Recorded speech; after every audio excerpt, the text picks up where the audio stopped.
INFJ Fears. Letting people down. Empaths have to be careful not to internalize others' feelings, as this can cause them to feel anxious, sad, or even depressed. It can leave the empath feeling drained or exhausted. They must learn to set boundaries so as not to let people drain them dry.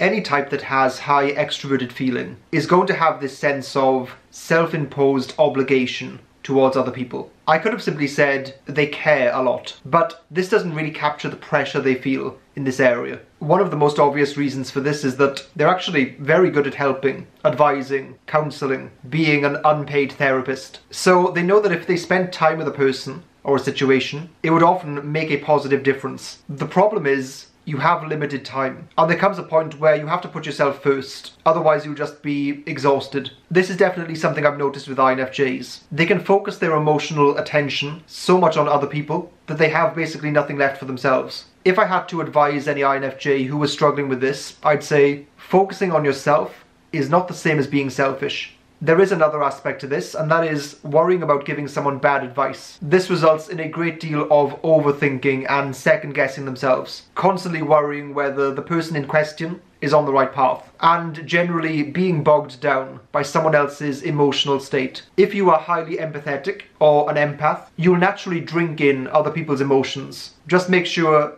not to drown in them. Never being known.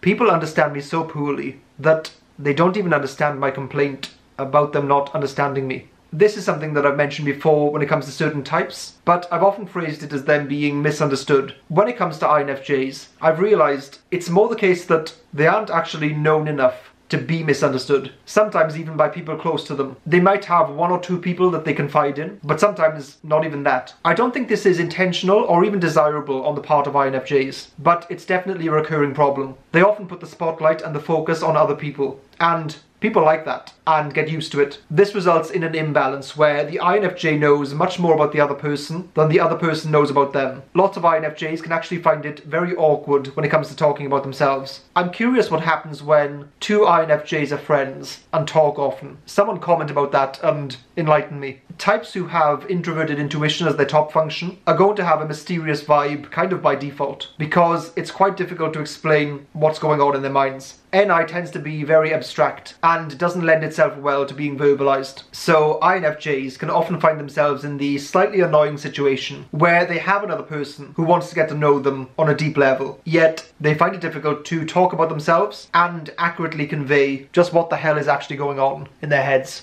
Never making it happen. The world can only be grasped by action, not by contemplation. The hand is more important than the eye. The hand is the cutting edge of the mind. INFJs are naturally capable of succeeding in many different areas. They can deal equally well in matters involving people skills or logical thinking, or both. Although they definitely lean towards being people-oriented, they can just as easily be found in fields that are more impersonal, like science or engineering. Having introverted thinking in their third slot means it's something they greatly value and like to satisfy and use. However, there are two functions that INFJs struggle with. One is extroverted sensing, which is their inferior function. The other is extroverted thinking, which is their blind spot function. Those are getting things done functions, ones that prioritize action and productivity over things like pondering, analysing, or putting things off because you're too much of a perfectionist. I think INFJs have a fear around never getting into gear or getting stuck in their heads as opposed to reality. Without wanting to be too poetic, I think that a lot of INFJ fears are about themselves, dealing with their own potential, knowing how much they can give, but also knowing when to hold back.